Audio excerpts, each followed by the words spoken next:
So today we're having coconut basil butternut squash soup that I made June 10th, 2018 and canned it. And I just put the copper pot lid on mine so that it stays hotter, and James likes his more like gazpacho. Every soup is gazpacho for James. And we're having a hot rhubarb and honey today, because we were given a bunch of rhubarb, and so I juiced that and heated that up in the copper pot first with the honey, and then I heated up the soup after that. And I'm hoping James might eat these and this with his garlic bread, but if not, that's okay. And he has some omega-3 oil in there, and then we were given these cute little sucker cake suckers, or whatever they're called, and they were just adorable. So I'm very thankful for those. I don't know if we'll eat them for dessert, but I appreciate them anyway. And I'll be talking about this book and these two movies. So I don't know when James will get here. I did phone, but he never makes it to the phone in time. He knows it's me though, because who else would phone? But I did try this just to see the hot rhubarb and honey. I tried it while it was heating up, just to know if I put enough honey in so that James would actually drink it. I think I did. I put enough for me, for sure. It's delicious. And I'm so glad I tried this. Because the thing I was thinking about is that rhubarb, though not good for dogs, because I stopped growing it years ago because I think I read that it was poisonous. I had some growing just there. But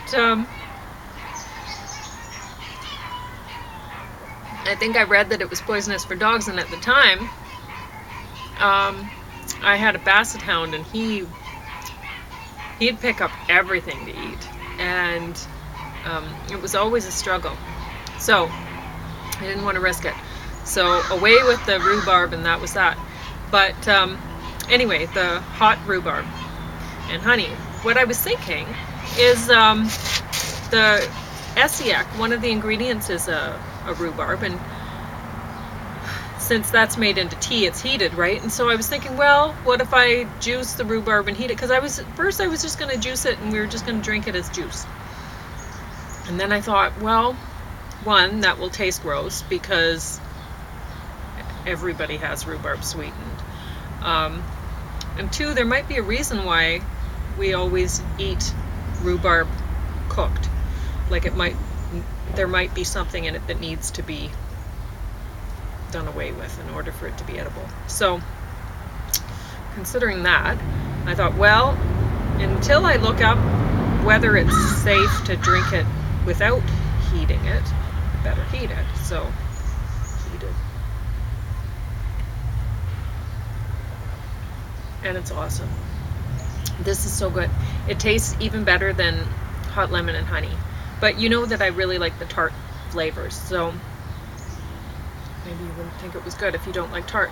Like James doesn't like hot lemon and honey. But wow, this is fantastic. And if you want to find out about the coconut basil butternut squash soup, it has sprouted lentils in it that I sprouted myself and everything. But I probably provided the recipe when I made it, so that would be June 10th. So if you look at the post around then,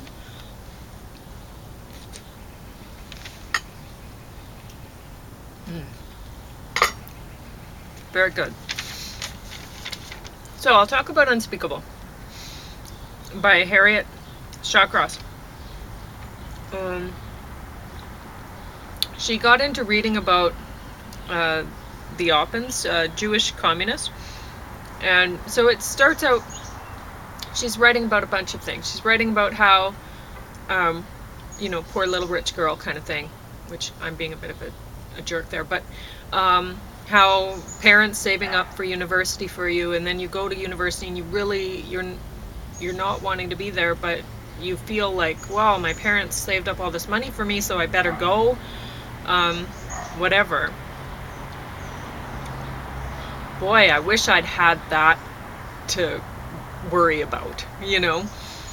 Instead, I was worrying about how I would raise enough money for myself to go to college or then university by actually working.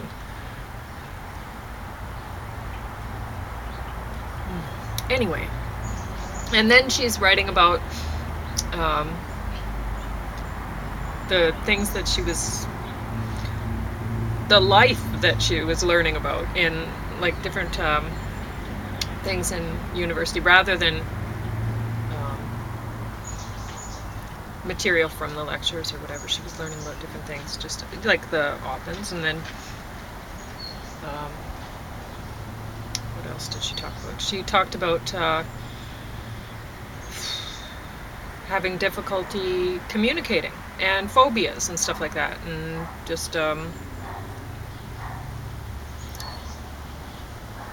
facing them, I guess. Exposure, like you know how they do if you're afraid of the germs in a toilet, then they'll clean up the toilet really good and get you to eat off the toilet or something like that. And it's like, you should be concerned about the germs in the toilet, so definitely don't be eating off of it. That's ridiculous.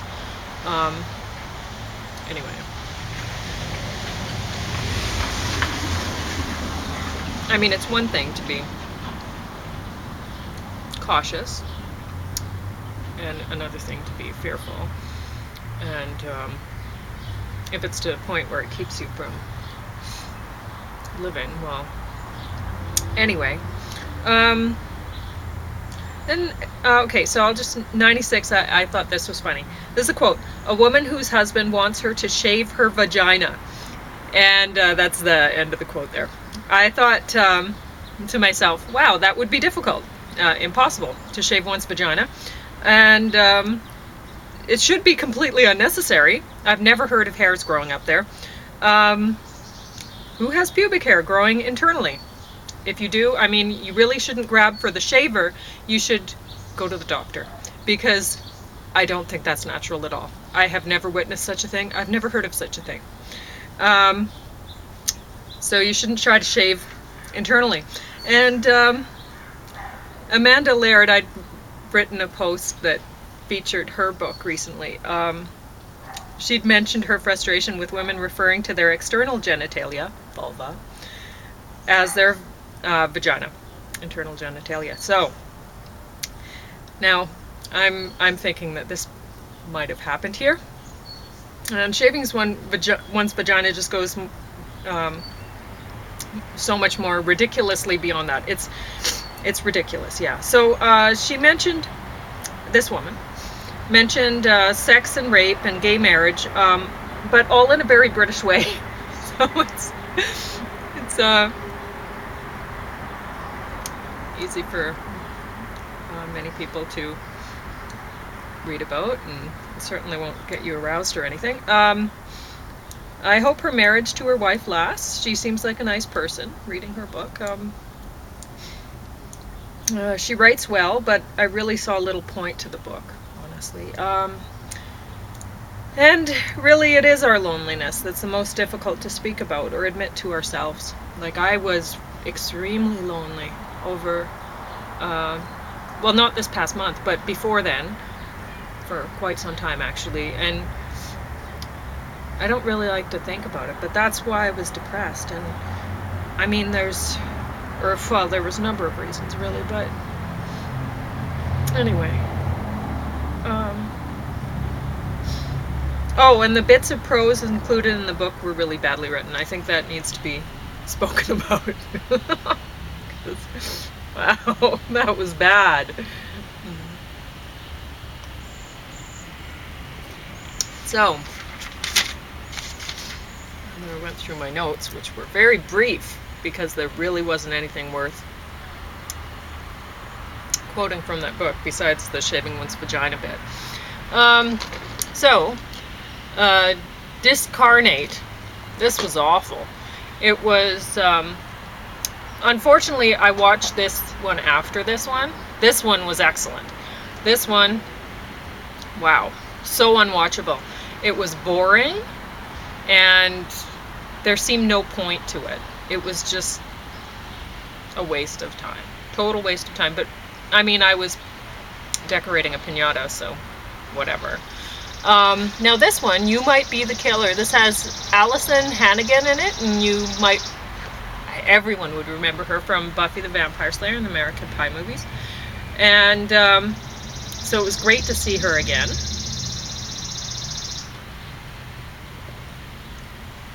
She still looks lovely. She's aged a bit and gained a little bit of weight, but whatever. She looks great, and I like her acting. I love seeing her. So I wish I'd see her more. I don't know why she's not getting more roles in movies and stuff, such. Put her in another TV series that's bound to be a hit because she's awesome. So, this movie is more of a comedy than a horror.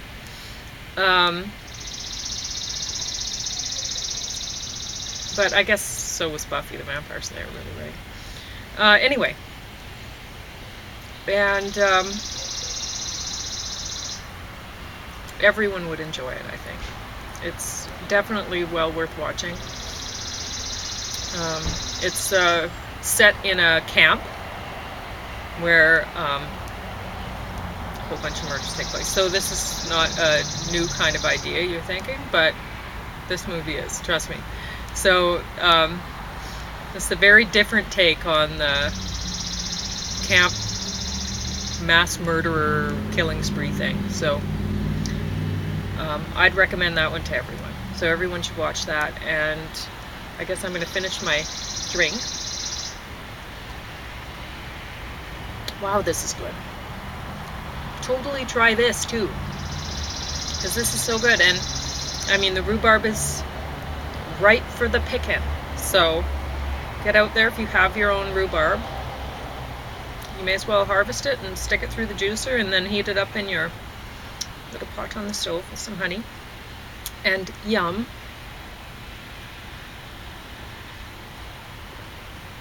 Wow, that's good.